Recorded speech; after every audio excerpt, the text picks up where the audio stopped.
Update. Am I the a-hole for refusing to co-sign my sister's mortgage after my parents went behind my back? Original post. I, 28 female, have been busting my butt for years to save for my own house. I work in software, so I make decent money, but it still takes forever to build up a good down payment. Meanwhile, my younger sister, 25 female, is in grad school with barely any credit. Our parents, both mid-50s, found a house near them and decided she needs it. They made an offer without telling me, and now the deal only goes through if I co-sign. The problem? I had no clue they'd do this. My parents basically dropped a bomb. You have the best credit score. Co-sign so your sister can get the house. They also hinted I should chip in for the down payment because you've got the money. If I co-sign, I'll be on the hook if my sister can't pay. She's still in school, has debt, and zero backup plan. The bank might also reject my future mortgage application since they'll see I'm already tied to another loan. But my parents say I'm selfish and forgetting family values. My sister is calling me a monster for leaving her stranded, and my mom threatened to cut off any future financial help, like wedding money, if I don't help right now. Some relatives think it's insane my parents tried to rope me into this after they already made the offer. Others say I should just do it for the family's sake.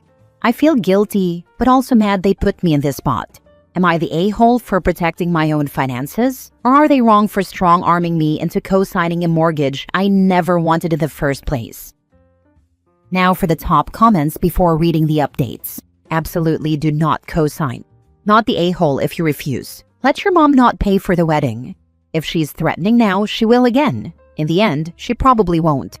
But that's not the main reason not to co-sign. The main reason is there's a huge chance you'll be in debt for a house that's not yours.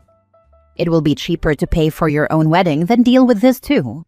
Then you don't have the added pressure of a 100+ person wedding because mom helped pay, and mom's choice of everything because she's paying. Not the a-hole. That sounds like a terrible idea. Family sounds toxic. Good luck. How come they didn't try to help you get a house? Don't sign. The husband of a friend of mine co-signed on a loan for his sister's law school tuition, and she never paid a dime. So your sister is the golden child and you are not. Don't co-sign the loan. Tell your parents to give your sister the wedding money, and since your finances won't be a dumpster fire, as they would be if you co-signed the loan, you'll pay for your own wedding, and we'll be sure to send them a picture, since obviously they won't be there. Tell them how much you appreciate them freeing you from having to care for them as they age, since that will fall 100% to your sister. Not the a-hole, but your family is really toxic. Probably something I should have said, but I was blinded by confusion and forgot to mention. I was adopted. Not as a baby, but around the age of 6. I was always different and never bothered to reconnect with my biological mother. I knew I was an outsider, but as I got older and somewhat overshadowed my younger sister with my successful career, I think it created resentment between my parents and me. So I think it's hitting its breaking point and really showing. Edit/mini update. Like I mentioned in the comment, I'm actually adopted LMAO. Forgot to mention that in my confused and angry state. My parents adopted me when I was very young because they'd been struggling to conceive. A few years later, they had my younger sister naturally, which was a huge deal to them. She was their miracle baby. Ever since, it's felt like my role in the family became the older adopted one, while she was the golden child who could do no wrong. Growing up, I was expected to pitch in more, be more responsible, and generally look out for my sister. I worked my butt off in school, snagged scholarships, and eventually landed a good job in software. All the while, I felt like my family mostly saw me as the fallback option in case anyone needed financial or emotional support. Now that I'm actually building my own life, saving for a house, focusing on my career, I'm realizing how my success just makes me look like a bigger piggy bank to my parents. The more independent I become, the clearer it is that I need to separate myself from the constant guilt trips and the unspoken expectation that I'll always bail them or my sister out. I love them, but I can't keep sacrificing my own future to maintain a dynamic where I'm never the priority. So thank you all for the wake-up call. Now for the first full update. Okay, so here's where I'm at. I'm absolutely not signing my sister's mortgage, and I'm definitely not pitching in for any down payment. This whole thing was the final push I needed to realize how messed up our family dynamic has been for ages. I mean, I've always known it was bad, but having them basically try to volunteer me and my finances without even asking just crossed the line I can't ignore anymore. I'm done. I've decided to cut ties. I'm already in the process of dropping any financial entanglements we might have, cutting off shared accounts, making sure they can't use my information for anything, and basically scrubbing them from my finances. My job lets me work remotely, so I'm planning to move out of state soon. That was always in the back of my mind, but now it feels urgent. I need space, distance, and a real shot at a normal life without the constant guilt trips. I'm also locking down my credit, freezing it, changing passwords, everything. I'm not taking any chance that someone might try to open a line of credit in my name. I've seen enough horror stories, and I'm not about to become one. Thankfully, I'm not alone in all this.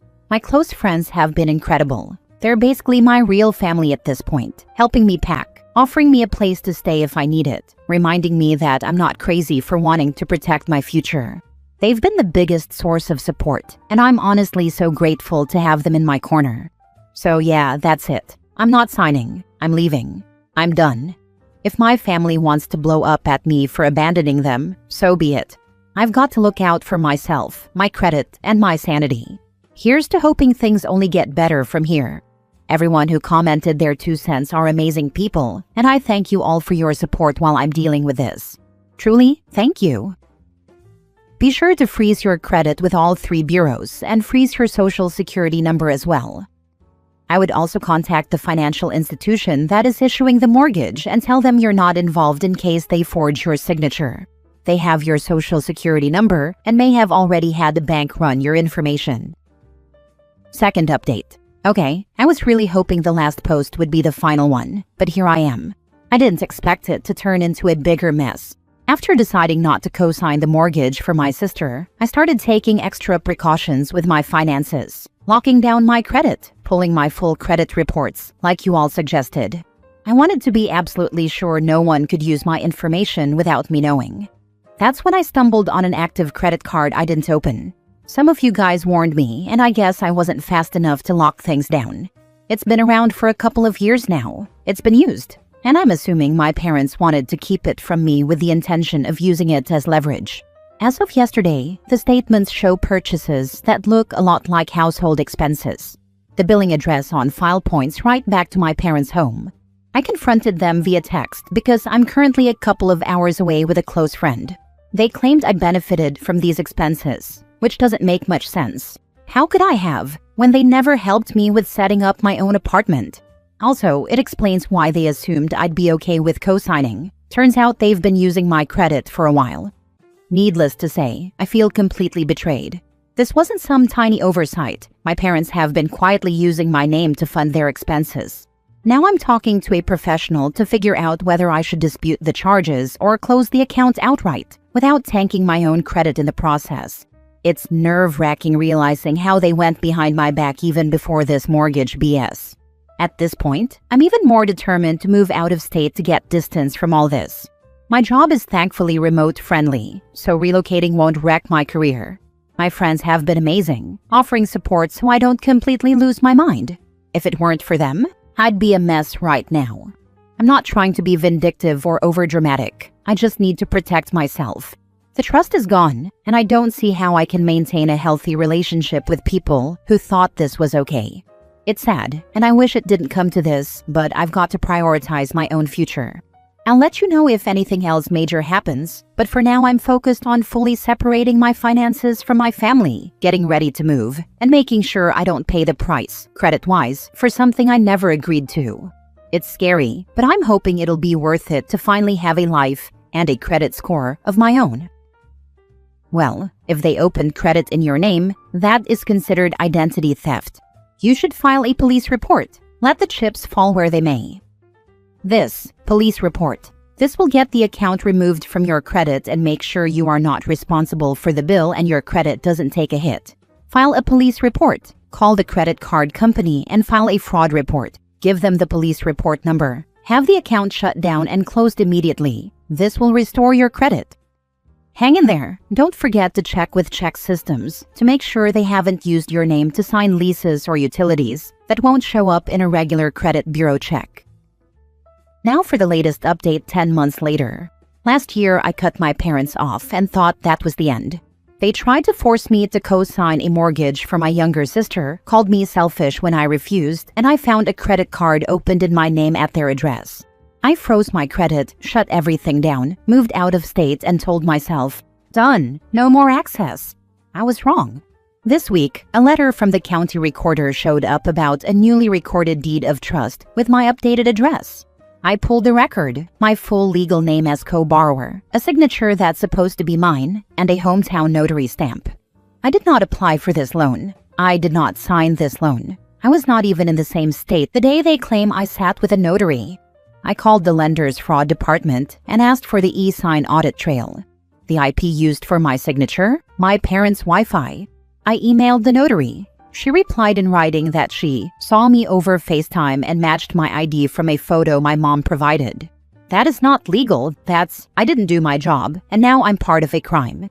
Here's what I have. The deed listing me as co-borrower, the fake signature and stamp, the lender's e-sign audit with their IP, records placing me out of state, and last year's police report from the secret credit card. So I acted. Filed a police report for identity theft and forgery with exhibits. Filed a state notary complaint with her written admission. Filed an FTC identity theft affidavit. Sent a fraud packet to the lender demanding removal of my name and treating the acknowledgement as defective. Extended my 7-year fraud alert, refroze all bureaus, locked my USPS address, and opened a P.O. box. Retained a lawyer. Sent my parents a written cease and desist, stay out of my finances. All contact is email only. I'm not giving them time to fix it quietly. I'm not offering a refinance window. I'm not protecting them so my sister doesn't have to move. If this loan collapses, it's because they built it on my stolen identity. That's on them. But she'll lose her house. If your roof depends on a forged co-borrower, you never had a house. You had a countdown. This is absolutely ridiculous, and I feel like I'm out of my mind. I thought this was all behind me. Guess not. I've had some amazing help over the last year trying to piece my life back together, but things are so crappy right now.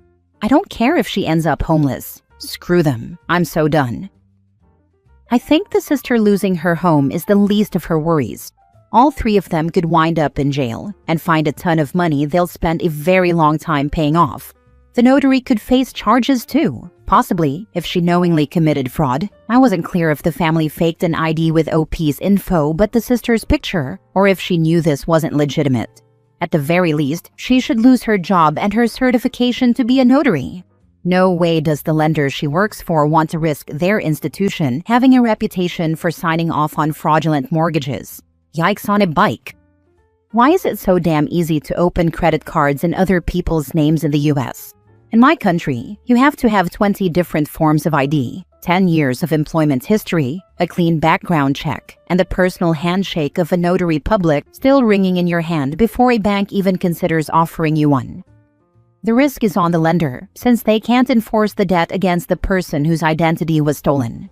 It's a risk they're willing to take because it doesn't hurt their overall portfolio enough if they have to write off some debt for identity theft. Basically, it makes business sense to allow easy access to credit, even though you'll have to write some off due to identity theft or people not paying it. The interest from the people who do pay outweighs the problematic accounts. This makes sense to me. I mean, it's definitely better from a business standpoint to have 1 million accounts where a small percentage will turn out to be bad debt than to have 50,000 perfect accounts. Last story. Am I the a-hole for telling my ex's mother that my daughter and I will not be attending her Christmas together? A little backstory. A 29 female, have a 7-year-old daughter. Her father, 30 male, Sheldon, fake name, and I have not been together since before she was born. I broke it off with him shortly after I found out I was pregnant. He's a guy who basically only cares about playing video games, whether the Wi-Fi is working, and if he can beat his meat stick to pictures of anime women. I realized early on that, no thank you. We broke up. That was a crap show and a half. I had my daughter, and after a while, I let his mom and stepdad into our lives for my daughter's sake. Flash forward a bit, and we all pretty much get along now. It's just been my daughter and me for basically her whole life. I've never been in a serious relationship during her lifetime or anything. Every holiday we've spent with Sheldon's mom and stepdad, and it's been pretty great. His mom is quite a bit overbearing.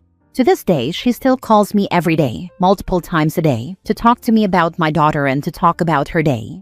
Even though I've told her we don't need to talk every single day, she still calls and gets upset if I don't answer, always with the excuse, I'm just checking on my beauties. Move on to the present day, and I've entered into a pretty serious relationship with a guy for the first time. So serious that he and I have been talking about moving in together soon. I've been hinting to Patricia, fake name for Sheldon's mom, that this year, the holidays are going to be different, that the dynamic is going to change. She told me she completely understood. Turns out she didn't. She's been asking me what we should do at Christmas time. I've told her that whenever she's going to do her Christmas, my daughter's more than welcome to come and spend that day with them. I'll pick her up and we'll do our own thing after that. I told her I'd like to start building new traditions and things with my new partner. She continues to insist that there are no enemies in that house and that my boyfriend can come for Christmas. I told her I appreciate that, but it's still super weird and awkward since Sheldon still lives there as well. My boyfriend does not like Sheldon at all, mainly because he's a POS father and doesn't even pay child support like he's supposed to.